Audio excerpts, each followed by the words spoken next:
আসসালামু আলাইকুম রহমতুল্লাহি ওয়াবারাকাতু। সুপ্রিয় শিক্ষার্থী ভাই ও বোনেরা, সকলকে আমার পক্ষ থেকে জানাই আন্তরিক শুভেচ্ছা অভিনন্দন।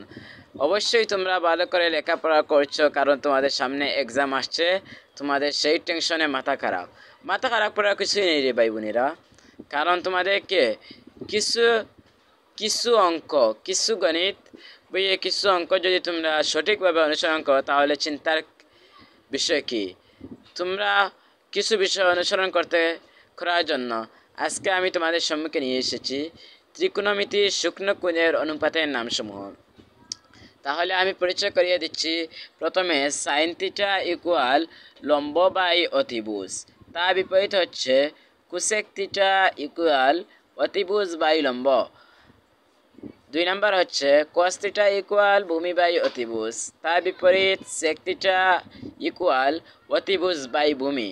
3 নম্বর হচ্ছে টেন থিটা ইকুয়াল লম্ব বাই ভূমি, তার বিপরীত হচ্ছে কট থিটা ইকুয়াল ভূমি বাই লম্ব।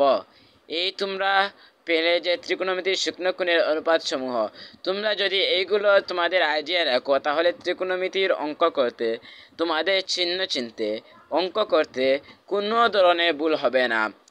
আর তোমরা দেখতে পাচ্ছ এই যে চিত্র, সেই কোণটি তোমাদের অবশ্যই তোমাদের ত্রিকোণমিতির অঙ্ক করতে হলে সেটি আঁকতে হবে। সেটির এই যে লম্ব হয়ে যে দিক আসছে, এটাকে বলা হয় অতিভুজ।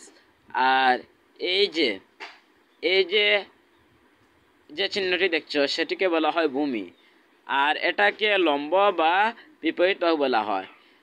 সাধারণত আমরা মুখস্থ রাখতে হলে বলতে হবে এসি সমান অতিভুজ, বিসি সমান ভূমি এবং এ বি সমান লম্ব বা বিপরীত বাহু।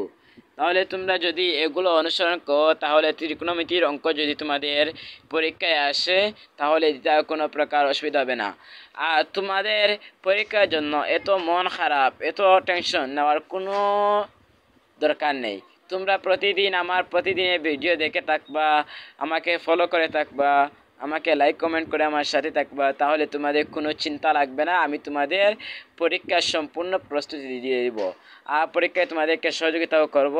তাহলে তোমরা বেশি বেশি করে পড়াশোনা করো, আর মন খারাপ করো না। ভালো থাকো, সুস্থ থাকো। আল্লাহ হাফিজ। তোমরাও আমার জন্য দোয়া করবে, আমিও তোমাদের জন্য দোয়া করবো। আসসালামু আলাইকুম।